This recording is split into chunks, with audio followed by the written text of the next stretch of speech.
அன்பார்ந்த creativity YouTube channel பார்வையாளர்களுக்கு அஸ்ஸலாமு அலைக்கும் வரஹ்மத்துல்லாஹி வபரகாத்துஹு.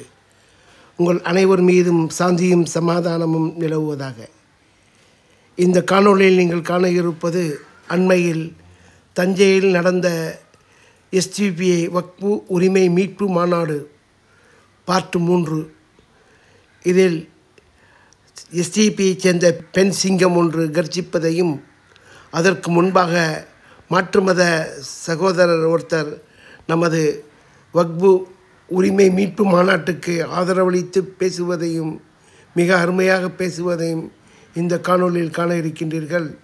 இறுதி வரை இணைந்திருங்கள் கிரியேட்டிவிட்டி சேனலுடன். இது பார்ட் 3 ஆகும்.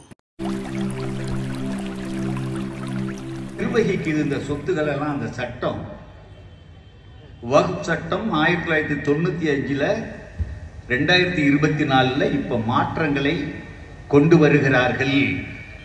இதுல எதுக்கு இப்ப இதுல கைய வைக்கிறேன்னா, அவன் என்ன சொல்றான், சிறப்பாக நிர்வகிக்க போகிறோம், பெண்களின் நலனுக்காக பயன்படுத்த போகிறோம், நலிவடைந்த பிரிவினருக்கு பயன்படுத்த போகிறோம். ஆகவே இந்த வக்ஃப் சட்டத்தை இப்போது திருத்தத்திற்கு கொண்டு வருகிறோம் என்று அவன் சொல்றான். இது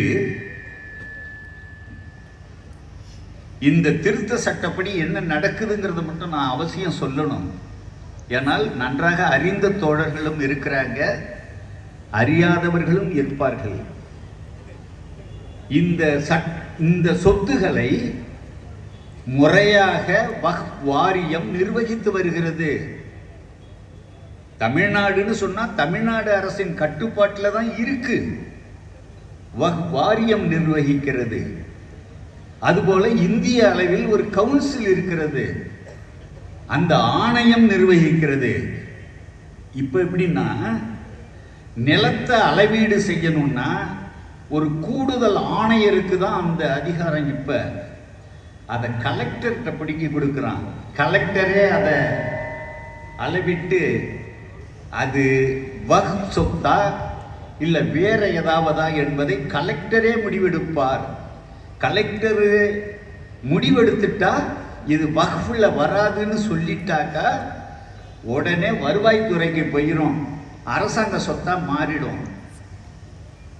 இஸ்லாமியர்களுக்கு இந்த மண்ணில் இடமில்லை என்பது சாவர்கர் சொன்னது, கோல்வால்கர் சொன்னது. இன்னைக்கு அதுதான் மோடி அரசை வழிநடத்தக்கூடிய கோட்பாடு. அதனாலதான் அவன் மிரட்டுறான். இன்னைக்கு இஸ்லாமியர்களாக இந்தியாவில் வாழ்வது என்பது மிக கடினம். வடநாட்டில் அச்சத்தோடையே வாழக்கூடிய நிலைமையை உருவாக்கி இருக்கிறான். காவல்துறை அதிகாரிகள்லாம் RSS காரர்கள், IAS கலெக்டர் எல்லாம் RSS காரர்கள், எல்லா துறையிலும் RSS காரர்கள், கல்வித்துறை, மற்றபடி அங்கே இருக்கக்கூடிய அகழ்வாய்வு துறை உள்ளிட்டு எல்லாமே RSS இன்னைக்கு கைப்பற்றிட்டு, நீதித்துறையிலிருந்து வரக்கூடிய தீர்ப்புகள் கூட இந்துத்துவவாதிகளுக்கு சார்பாகவே இருக்கிறது. இன்னைக்கு இந்த சட்டத்தில் முக்கியமான திருத்தம் என்னன்னா, வக்ஃப் சொத்தை ஒருத்தன் கையகப்படுத்தி 12 வருஷம் வச்சிருந்துட்டான்னா அந்த சொத்து அவனையே சேரும். தேவலாமா?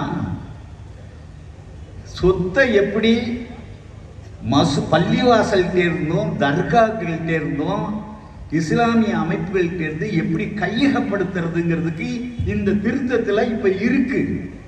12 வருஷம் ஒருத்தன் வச்சிட்டா அவனுக்கே அந்த சொத்து சேரும். இப்ப அது மட்டும் இல்லாம முஸ்லிம்கள் நிர்வகிக்கிறாங்க. முஸ்லிம்கள் அது நிர்வகிக்கிறாங்கன்னு சொன்னா, அந்த முஸ்லிம்கள்ல இப்ப 2 முஸ்லிம் அல்லாதவர்களை நிர்வாக குழுவுல சேர்க்கிறான். கோயில்ல என்ன அறங்காவலர்ல 2 முஸ்லிமா போட்டிருக்க, அர்ச்சகர்கள்ல 2 முஸ்லிமையா போட்டிருக்க கோயில்ல. அவன் கொண்டு வர்றான். இரண்டு முஸ்லிம்கள் அல்லாதவர்களை சேர்ப்பதனுடைய நோக்கம் என்ன? அதே மாதிரி தீர்ப்பாயம்னு ஒண்ணு இருக்கு, பிரச்சனைகளுக்கு தீர்ப்பு. அதுல 3 உறுப்பினர் இருப்பாங்க, அத 2 உறுப்பினரா குறைக்கிறான். மேல் மட்டத்தில் எல்லாத்தையும் RSS கைப்பற்றி வச்சுக்குது. இப்ப நான் இப்படி பாக்குறேன், ஆஹா இஸ்லாம் ஒரு நல்ல மார்க்கமா தெரியுது. 4 தோழர்கள் ஒன்னா உட்கார்ந்து 4 பேரும் 4 ஜாதி, அதில் இஸ்லாமியரும் இருக்காரு, ஒரே தட்டுல வச்சு சாப்பிடுறாங்க, மனித சமத்துவத்தை போற்றுகிறார்கள். ஆகவே நம்ம ஒரு 5 ஏக்கரா நிலம் அதுக்கு கொடுப்போம்னா கொடுக்க முடியாது. திருத்தப்படி யார் வேணாலும் கொடுக்கலாம், நன்கொடை கொடுக்கலாங்கிறத எடுத்துடுறாங்க. அப்ப யாரு நன்கொடை கொடுக்கலாம் இனிமேல் சொன்னா, குறைந்தது 5 ஆண்டுகளாக அவர் இஸ்லாமியராக இருந்திருந்தால் நன்கொடை கொடுக்கலாம்.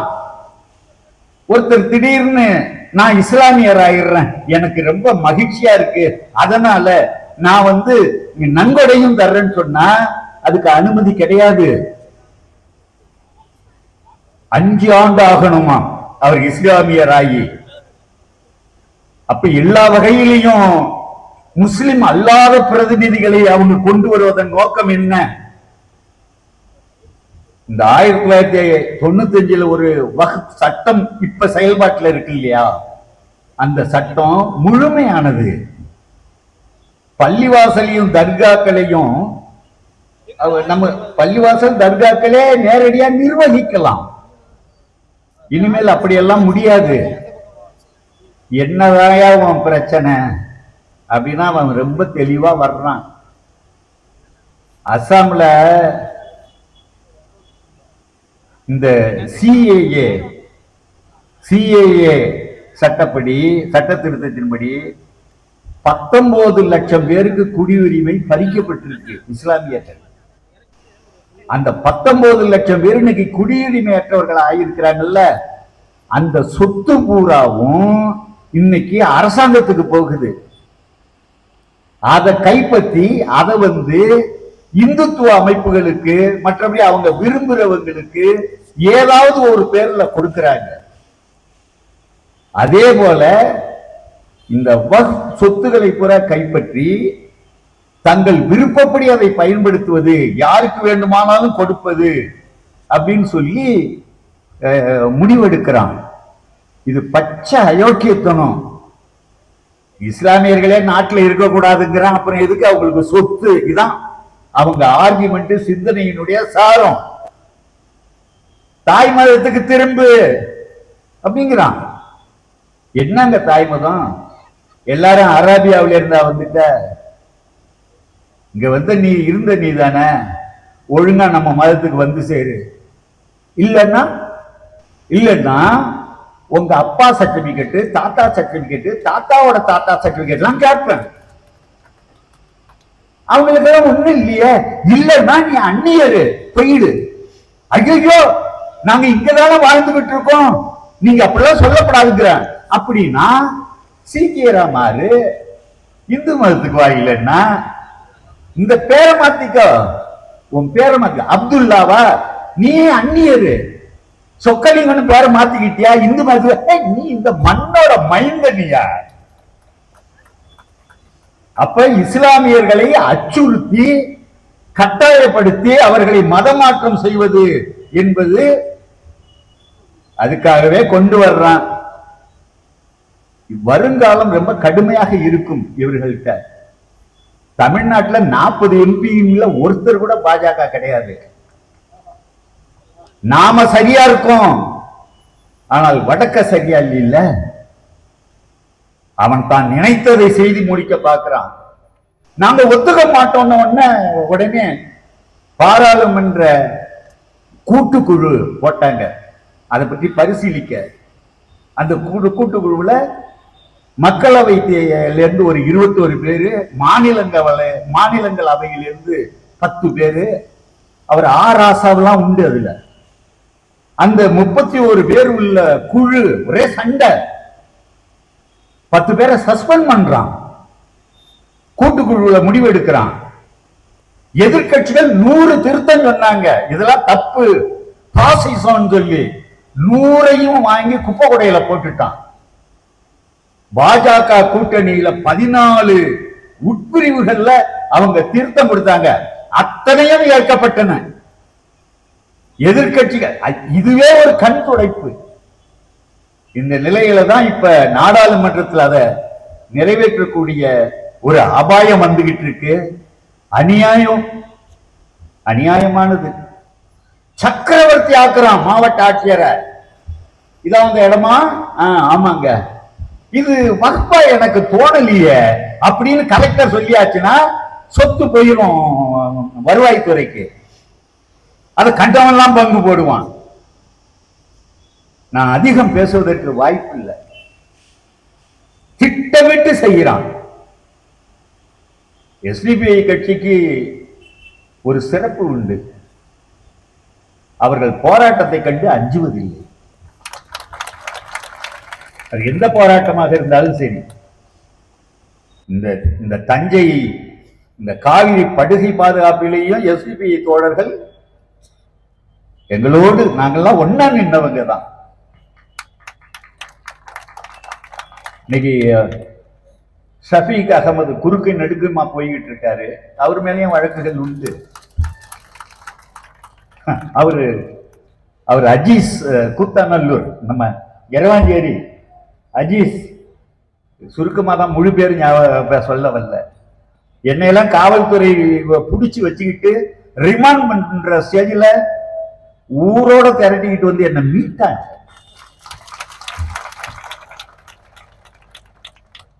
ஜமாத்துல சொல்லி பள்ளிவாசல்ல அறிவிப்பு கொடுத்து 4000 பேர் முற்றுகையிடுவோம் காவல் நிலையத்தில் சொன்னாங்க. அவங்க எல்லாம் எஸ்டிபிஐ தோழர்கள் மட்டும் தெரியும். அவர்கள் இந்த மண்ணின் பாதுகாவலர்களாகவும் தோளோடு தோல் நின்று போராடக்கூடியவர்களாக இருக்கிறார்.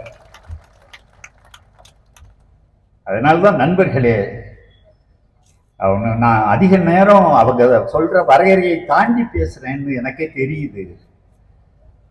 2021 ஹரித்வார்ல ஒரு கூட்டம் போட்டான் சாமியார்கள்லாம். அங்க சாமியார் தான் இந்த நாட்டில் முடிவெடுக்கிறவன். அவன் ஒரு அரசியல் அமைப்பு எழுதியிருக்கான். இந்திய அரசியலமைப்பு சொல்லுது இல்லையா, சமத்துவம், சகோதரத்துவம், நீதி, மனுநீதி, மனு தர்மம் தான் ஆளணும். அவன் ஒரு அரசியல் சட்டம் எழுதியிருக்கான். அந்த அரசியல் சட்டத்தை நடைமுறைப்படுத்துவதற்கு தயாராக இருக்கிறார்கள். அதுல இங்க ஒரே ஒரு மதம். இன்னைக்கு பெரியார் போராட்டம் நடத்தி முதல் சட்ட திருத்தத்தை கொண்டு வந்து இந்தியா பூரா எல்லா வீட்டு பிள்ளைகளுக்கும் கல்வியில நமக்கு இடஒதுக்கீடை உத்தரவாதம் செஞ்சாங்க. ஜல்லிக்கட்டு சேர்ந்து போராடினோம் வெற்றி. காவிரி படுகை பாதுகாப்பு சேர்ந்து போராடினோம் வெற்றி. எல்லாம் நமக்கு சேர்ந்து போராடினால் வெற்றியாக முடியும். இஸ்லாமிய தோழர்கள், சகோதரிகள், அனைத்து ஜனநாயக சக்திகளையும் ஒருங்கிணைங்க. அந்த ஒருங்கிணைக்கப்பட்ட போராட்டம் தான் பாசிசத்தை விரட்டி அடிக்கும். ஒரு பெரிய பாசிச திட்டத்தினுடைய ஒரு கூறுதான் இந்த வக்ஃப் சட்ட திருத்தம் என்பது. சேர்ந்து நின்று போராடுவோம், வெற்றி பெறுவோம். எஸ்டிபிஐக்கு வாழ்த்துக்கள். வணக்கம்.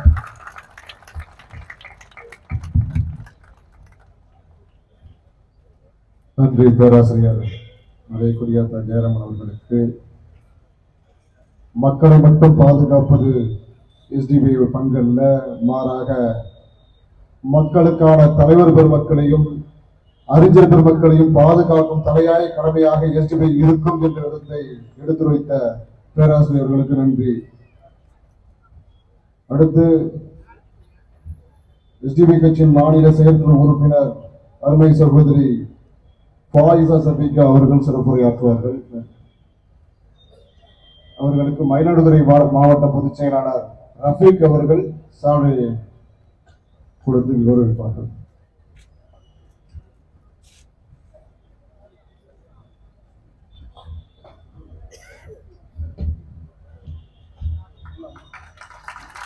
வெள்ளட்டும் வெள்ளட்டும். வெல்லட்டும் வெல்லட்டும்.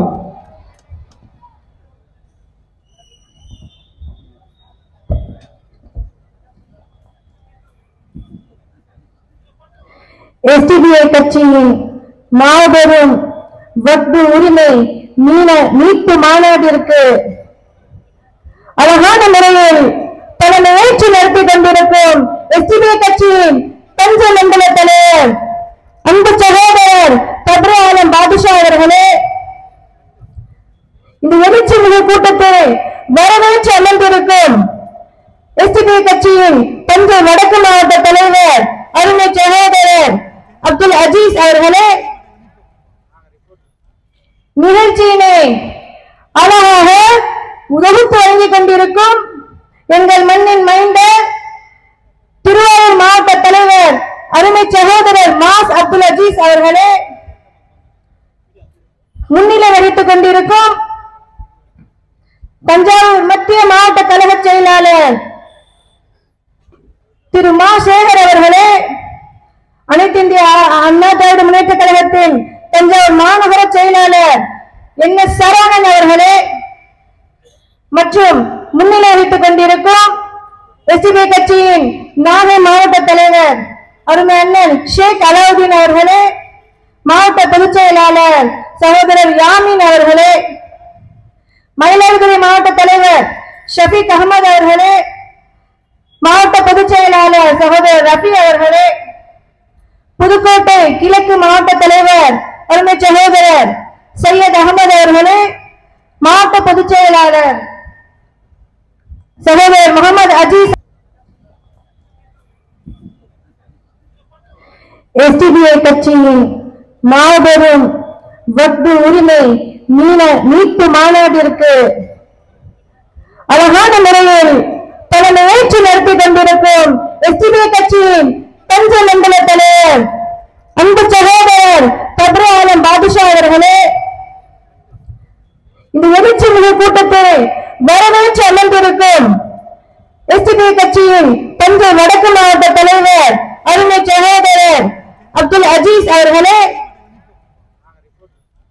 நிகழ்ச்சியினை அழகாக உதவித்து வழங்கிக் கொண்டிருக்கும் எங்கள் மண்ணின் மைந்தர் திருவாரூர் மாவட்ட தலைவர் அருமை சகோதரர் மாஸ் அப்துல் அஜீஸ் அவர்களே, முன்னிலை வகித்துக் கொண்டிருக்கும் தஞ்சாவூர் மத்திய மாவட்ட கழக செயலாளர்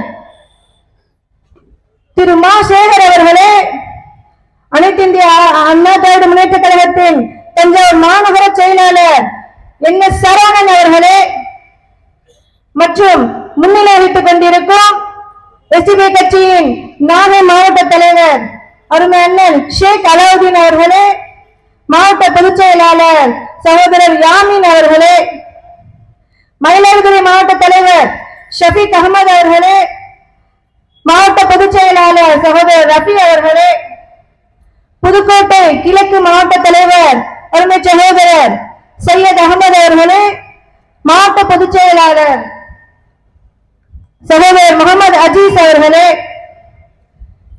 தஞ்சை தெற்கு மாவட்ட தலைவர் சகோதரர் நிஜாமுதீன் அவர்களே, மாவட்ட பொதுச் செயலாளர் முகமது புகாரி அவர்களே, புதுக்கோட்டை மேற்கு மாவட்ட தலைவர் சகோதரர் சலாஹுதீன் அவர்களே, சிறப்பு அழைப்பாளர்களாக வந்திருக்கக்கூடிய எஸ்டிடியு மாநில செயற்குழு உறுப்பினர் சகோதரர் ஆசாத் அலி அவர்களே, விமன் இந்தியா மூவ்மெண்டின் மாநில செயலாளர் அருமை சகோதரி தஸ்லீமா ஷரீப் அவர்களே மற்றும் ஒரு மாநில செயலாளர் சகோதரி மெஹராஜ் அவர்களே, விமன் இந்தியா மூவ்மெண்டின் மாநில செயற்குழு உறுப்பினர் சகோதரி சுலேஹா அவர்களே, எஸ்டிடியு தஞ்சை வடக்கு மாவட்ட தலைவர் அப்துல் காதர் அவர்களே, மாவட்ட செயலாளர் சஃபியுல்லா அவர்களே, விமன் இந்தியா மூவ்மெண்டின் தஞ்சை வடக்கு மாவட்ட தலைவர் சகோதரி நூருல் நஸ்ரீன் அவர்களே, மாவட்ட பொதுச் செயலாளர் ஹைருல் நிசா அம்மா அவர்களே, மருத்துவர் அணி மாவட்ட தலைவர் முகமது அலி அவர்களே, பெரியார் அணியின் மாவட்ட தலைவர் முகமது இத்ரீஸ் அவர்களே மற்றும் முன்னிலை வைத்துக் கொண்டிருக்கக்கூடிய மாவட்ட தொகுதி நகர கிளை நிர்வாகிகளே மற்றும் இங்கே கூடியிருக்கக்கூடிய பொதுமக்களே, ஜமாத்தார்களே, நீங்கள் ஆவலுடன் எதிர்பார்த்து கொண்டிருக்கும் சிறப்புரையாற்ற வந்திருக்கும் எழுச்சி நாயகன், எங்களை எல்லாம் நம்மை எல்லாம் அழகான முறையில் வழிநடத்தி கொண்டிருக்கும் மரியாதைக்குரிய சகோதரர் நெல்லை முபாரக் அவர்களே, மற்றொரு சிறப்புரையாற்ற வந்திருக்கும் எஸ்டிபி கட்சியின் தேசிய செயற்குழு உறுப்பினர் அருமை சகோதரர் ஃபாரூக் அவர்களே, மூத்த வழக்கறிஞர் திரு பவானி பா மோகன் அவர்களே, எனக்கு முன்னால் சிறப்புரையாற்றி அமர்ந்திருக்கும் எஸ்டிபி கட்சியின் மாநில செயலாளர் பாஸ்டர் திரு வி மார்க் அவர்களே,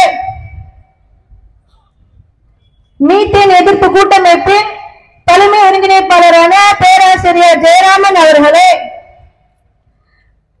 மற்றும் சிறப்புரையாற்ற வந்திருக்கும் எஸ்டிபி கட்சியின் தமிழ் மாநில பொதுச் செயலாளரும் இந்த தஞ்சை மண்டலத்தின் மைந்தருமான சகோதரர் அபூபக்கர் சித்திக் அவர்களே, ஜோதிமலை இறைப்பணி திருக்கூடத்தின் தவத்திரு திருவடி குடில் அடிகளார் அவர்களே,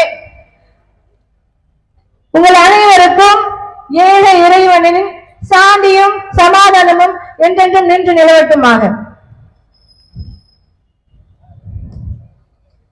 இத்தருணத்தில் எனக்கு ஒரு பாடல் வரி நினைவுக்கு வருகிறது. எம்ஜிஆர் அவர்களோட பாடலின் ஒரு வரி நினைவுக்கு வருகிறது. அந்த பாடலின் வரி என்னவென்றால், திட்டம் போட்டு திருடுற கூட்டம் திருடிக் கொண்டே இருக்குது, அதை சட்டம் போட்டு தடுக்கிற கூட்டம் தடுத்து கொண்டே இருக்குது. இந்த பாட்டு 60 வருஷத்துக்கு மேலாச்சு. என்ன சொல்றாங்க? திட்டம் போட்டு திருடுற கூட்டம் திருடுது, அதை சட்டம் போட்டு தடுக்கிற கூட்டம் தடுக்குதுன்னு சொன்னாங்க. ஆனா இப்ப என்ன நடக்குது? இப்ப என்ன நடக்குதுன்னா, பல சட்டங்களை போட்டு மக்களின் சொத்துக்களை பறிமுதல் செய்வதற்கு பறிப்பதற்கு பல சட்டங்களை இன்றைக்கு ஒன்றிய பாசிச அரசு கொண்டு வந்திருக்கிறது. ஆட்சிக்கு வந்த சில ஆண்டுகளிலேயே பண மதிப்பிழப்பு என்று சொல்லி பல கோடிகளை சூறையாடினர். இப்ப கடந்த சில வருடங்களாக என்ன செய்து கொண்டிருக்கிறார்கள்? பொதுத்துறைகளை, அரசின் பொதுத்துறைகளை தனியாருக்கு தாரை வார்த்து அதில் பல கோடிகளை மக்கள் நலன்களை சுருட்டிக் கொண்டிருக்கிறார்கள். அதன் வரிசையில் இப்போது அவர்கள் எடுத்திருக்கிறது ஆயுதம் என்றால் வக்பு சொத்து, வக்பு திருத்த மசோதா என்று சொல்லி வக்பு சொத்துக்களை திருடிக் கொண்டிருப்பதற்காக பல திட்டங்களை தீட்டிக் கொண்டிருக்கிறார்கள். எஸ்டிபி கட்சி ஒரு தொலைநோக்கு பார்வையை கொண்ட கட்சி. கடந்த ஆண்டு ஆகஸ்ட் மாதம் இந்த மசோதா தாக்கல் செய்த அன்று எஸ்டிபி கட்சி என்ன செய்தது? இந்த மசோதாவின் பின் விளைவுகளை, ஆபத்துகளை அன்றைக்கு இந்த நாட்டிற்கு உரைக்க சொல்லியது. அதன் அங்கமாக தேசம் முழுவதும் எஸ்டிபி கட்சி இந்த வக்பு மாநாடுகளை, வக்பு பொதுக்கூட்டங்களை, வக்பு பாதுகாப்பு உரிமைகளுக்காக பல இடங்களில் தேசம் முழுவதும் பல போராட்டங்களை அறிவித்திருக்கிறது. அதில் முதல் அத்தியாயமாக தமிழகத்தில் தொடங்கி இருக்கிறது.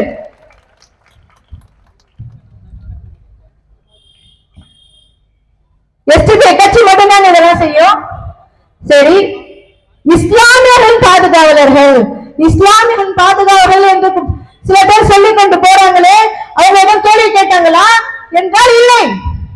39 எம்பிக்கள், திமுகவை சேர்ந்த 39 எம்பிக்கள் என்ன செய்தார்கள்? சரி, இந்தியா கூட்டணியில அவ்வளவு எம்பிக்கள் இருக்கீங்களே, நாடாளுமன்றத்தை ஆகஸ்ட் 8 அன்று ஸ்தம்பித்து வைத்திருக்க கூடாதா? என்ன செய்தீர்கள்? ஒன்றும் செய்யல. இன்றைக்கு வரைக்கும் இந்த வக்பு மசோதாவின் பின் விளைவுகளை, ஆபத்துகளை எடுத்து உரைக்கக்கூடிய ஒரே கட்சி என்றால், ஒரே அரசியல் பேரியக்கம் என்னவென்றால் அது எஸ்டிபி கட்சி மட்டுமே. நாம் எல்லாம் சற்று சிந்தித்து பார்க்க வேண்டும். அறிவைக்குரியவர்களே, என்ன செய்கிறார்கள்? நாடாளுமன்ற கூட்டுக்குழு ஒன்று அமைக்கிறார்கள். அந்த நாடாளுமன்ற கூட்டுக்குழுவில் என்ன நடக்கிறது? நானும் போய் சேர்த்துக்கிறேன் என்று 10 பேர் அந்த கூட்டுக்குழுவில் இணைகிறார்கள். அந்த கூட்டுக்குழுவின் தாக்கம் என்ன ஆச்சு? என்ன செய்வாங்க? எங்களை பேசவே விடல,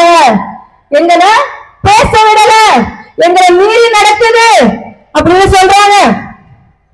இதுல என்ன தெரியுது? தெரிகிறது? நாம் சற்று சிந்தித்து பார்க்க வேண்டும் அறிவுக்குரியவர்களே. இந்த நேரத்துல ஒரு உதாரணமாக ஒரு சின்ன கதையை நான் சொல்லிக்கொள்ள விரும்புகிறேன். ஒருவன் தன் வீட்டில் இருக்கிறான். அவனை கொசு தொல்லை தாங்கவில்லை. அவனுக்கு இந்த கொசு தொல்லை தாங்கல. உடனே என்ன செய்யறாங்க? கொசு மருந்து வைப்பா, கொசு தொல்லை போயிடும் அப்படின்னு சொல்றாங்க. அவனும் அந்த கொசு மருந்தை போயிட்டு தூங்குறான். அப்ப என்ன நடக்குது? அந்த கொசு வருது. இந்த கொசு வந்து அந்த ஒருவன் காதில் சிரித்துக் கொண்டே சொல்கிறது. என்ன சொல்கிறது? இந்த உலகம் அவங்கள நம்பிட்டு இருக்கு என்று கேவலமாக சிரிக்குவான். இந்த இடத்தில் கொசு என்பது பாசிச ஒன்றிய அரசு, கொசு மருந்து என்பது திமுக அரசு. நான் என்ன சொல்கிறேன் என்றால், நாடாளுமன்ற கூட்டுக்குழுவில் என்ன செய்தார்கள் அவர்கள்? ஒண்ணுமே செய்ய முடியலங்கிறாங்க. அப்ப ஏங்க நீங்க எம்பியா இருக்கிறீங்க? நீங்க எதற்கு எம்பியாக பதவியேற்று மக்களின் பிரதிநிதியாக இருக்கிறீங்க என்று நான் இந்த இடத்துல கேள்வி கேட்க விரும்புகிறேன். மக்களாக நீங்கள் என்ன செய்ய வேண்டும்? சற்று சிந்தித்து பார்க்க வேண்டும் அருமைக்குரியவர்களே. சரி, நானும் போய் சேர்ந்துக்கிறேன்னு சொன்னாங்களே, ஒன்னும் நடக்கலன்னு சொல்றாங்களே. அப்ப அதுல இருந்து நாம் 2 விஷயங்களை நாம் புரிந்து கொள்ள வேண்டும். என்ன சொல்கிறார்கள்? நாங்கள் பாசிசத்துக்கு எதிரானவர்கள், நாங்கள் பிஜேபிக்கு எதிரானவர்கள் என்று பொய் சொல்லி இந்த மக்களை, இந்த நாட்டு மக்களை கபட நாடகம் ஆடி ஏமாற்றுகிறார்கள். இல்லை என்றால் நாங்கள் எதிர்த்துதான் நிற்கிறோம். ஆனாலும் எங்களால ஒன்றும் செய்ய முடியல, எங்களால எதுவுமே செய்ய முடியல அப்படின்னு சொல்லி அவங்களுடைய கையாலாகாத தனத்தை, அவர்களுடைய கையாலாகாத தனத்தை இதை விட நாசுக்காக என்றும் சொல்லிவிட முடியாது. என்ன சொல்கிறார்கள்? நாங்கள் இப்ப கோர்ட்டுக்கு போவோம். ஏப்பா, கோர்ட்டுக்கு எங்களால போக தெரியாதா? அப்ப நீ எதற்குப்பா எம்பியாக இருக்கிற? சரி, கோர்ட்டுக்கு தான் போறேன். கோர்ட்டுக்கு போன என்ன நடக்கும்? என்னங்க நடக்கும்? சற்று சிந்தித்து பாருங்கள். இஸ்லாமிய சமூகத்தின் தீர்ப்புகள் எல்லாம் எப்படி இருந்தது என்று சற்று சிந்தித்து பார்க்க வேண்டும் அருமைக்குரியவர்களே. கோர்ட்டுக்கு போனா அந்த நீதிபதி அமர்வுல யார் இருப்பா? சந்திரசூடுகளை போன்ற நீதிபதிகள் அமர்ந்திருப்பார்கள். அவர் என்ன சொல்வாங்க? வக்பு என்னோட சொத்தியா, அந்த சொத்தை எங்களுக்கு திருப்பி கொடுத்துருங்க என்று நாம் முன் வைக்கும் போது அவர் என்ன சொல்வார்கள் என்று தெரியுமா? என்ன சொல்வார்கள் என்றால், வக்பு உங்கள்தான் ஐயா, வக்பு உங்கள்தான், வக்பு சொத்து உங்கள்தான், பாட்டை முப்பாட்டை எல்லாரும் எழுதி கொடுத்ததுதான், திருப்பூரினுடைய வாரிசுகள் எழுதி கொடுத்ததுதான். இந்த தஞ்சல் மண்டலத்தின் திடலுக்கு பேர் வைத்திருக்கிறோமே மர்ஹூம் அல்ஹாஜ் காதர் மொய்தீன் அவர்கள் போன்றவர்கள் எழுதி கொடுத்ததுதான். ஆனா பெரும்பான்மை கேட்கிறாங்களே, பெரும்பான்மை நமக்கு வக்பு சொத்து மேல விருப்பப்படுறாங்க. அதனால நாங்க வக்பு சொத்தை என்ன செய்ய முடியும், உங்களுக்கு கொடுக்க மாட்டோம் என்று பதிலளித்தார்கள். இது போன்ற தீர்ப்புகள் பாபரி பள்ளியின் தீர்ப்பை போல இருக்கும். அப்ப நாம் என்ன செய்யணும்? அப்ப நாம் என்ன செய்ய வேண்டும் என்று சற்று சிந்தித்து பார்க்க வேண்டும் அறிவைக்குரியவர்களே. மக்கள் போராட்டம், மக்கள் போராட்டம் தான் இதற்கு ஒரே தீர்வு. எப்படி நீங்கள் ஜல்லிக்கட்டை மக்கள் போராட்டத்தினால் வென்றீர்களோ, குடியுரிமை சட்ட மசோதாவை மக்கள் போராட்டங்களால் வென்றீர்களோ, அதுபோல நம்முடைய இந்த சமூகத்தினுடைய வெற்றியை நிறைவேற்றுவதற்கு நாம் மக்கள் போராட்டத்தை அறிவிக்க வேண்டும். வாழ்க்கையை ஒரு போர்க்களம், அதை வாழ்ந்துதான் பார்க்கணும். போரிலே தோற்கலாம், ஆனால் போர்க்களம் தோற்காது. நாம் எடுத்து வைத்திருக்கின்ற இந்த முன்னெடுப்பு பல வெற்றிகள், பல தோல்விகளை நாம் சந்திப்போம். ஆனால் எஸ்டிபி என்னும் அந்த களம், எஸ்டிபி என்னும் அந்த களம் ஒரு நாளும் தோற்காது. அரசியலில் இந்த சமூக மக்களாக நீங்கள் தலையிடவில்லை என்றால் அரசியல் உங்கள் வாழ்வில் தலையிடும், தலையிட்டு பல இன்னல்களை கொடுக்கும். ஆகவே மக்களே, மக்கள் போராட்டத்திற்காக, மக்கள் போராட்டத்தின் வெற்றியாக மாறுங்களே என்று சொல்லிக்கொள்ள விரும்புகிறேன். அரசியலில் ஈடுபடுங்கள். இன்றைக்கு வந்தோடு எனக்கு மிகப்பெரிய ஒரு சந்தோஷம் என்னவென்றால், இந்த திடல் முதலில் நிரம்பியது பெண்கள் பகுதியில் தான். பெண்கள் பகுதியில் தான் முதலாவதாக இந்த திடல் நிரம்பியது. அப்பொழுது இந்த பிளவுக்கு தலைமையேற்று மிக தடுத்துக் இருக்கும் தலைவரிடம் சொல்கிறேன், இன்னும் நாற்காலிகள் போடுங்கள், பெண்கள் வந்துகிட்டே இருக்காங்க அப்படியாவது பேசிக்கிட்டு இருந்தோம். அப்படி நான் இதுல ஒரு முக்கியமான விஷயத்தை சொல்ல விரும்புகிறேன். பெண்கள் குழந்தைகள் தன்னுடைய சமூக பிரச்சனைக்காக முன்னெடுக்கிறார்கள் என்பது மிகப்பெரிய ஆனந்தம் எனக்கு. ஆகவே மக்களே, எஸ்டிபி கட்சி என்னும் ஒற்றை கயிற்றை பற்றி பிடித்து நாம் எல்லாம் விழிப்பெறுவோம், விழித்தெழுந்து அரசியலில் வெற்றி பெற்று மாபெரும் வெற்றியை நமதாக்கும் என்று சொல்லிக்கொண்டு வாய்ப்பளித்தமைக்கு நன்றி கூறி விடைபெறுகிறேன். நன்றி அருமை சகோதரி ஃபாயிசா சபிகா அவர்களுக்கு. மூத்த வழக்கறிஞர் மரியாதைக்குரிய பவானி பா மோகன் அவர்களை சிறப்புரையாற்ற அழைக்கின்றோம். மூத்த வழக்கறிஞர் பவானி பா மோகன் அவர்களுக்கு திருவாரூர் மாவட்ட தலைவர் மாஸ் அஜீஸ் அவர்கள் பரிசு வழங்குவார்கள்.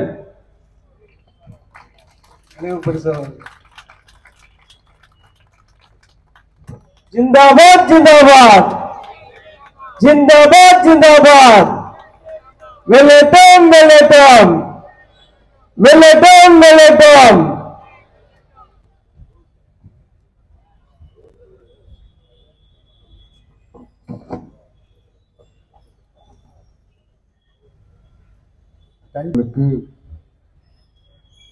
நமக்கு அரசியல் தெரியவில்லை என்றால் நம்மை அரசியலாக்குவார்கள் என்ற அழகிய விளக்கத்தை தந்து சகோதரிக்கு நன்றி. அடுத்து மூத்த வழக்கறிஞர் மரியாதைக்குரிய பவானி பா மோகன் அவர்களை சிறப்புரையாற்ற அழைக்கின்றோம். மூத்த வழக்கறிஞர் பவானி பா மோகன் அவர்களுக்கு திருவாரூர் மாவட்ட தலைவர் மாஸ் அஜீஸ் அவர்கள் பரிசு வழங்குவார்கள்.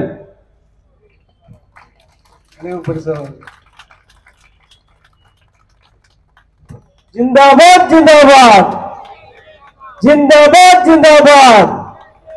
வெள்ளட்டம் வெள்ளட்டம் வெள்ளட்டம் வெள்ளட்டம்.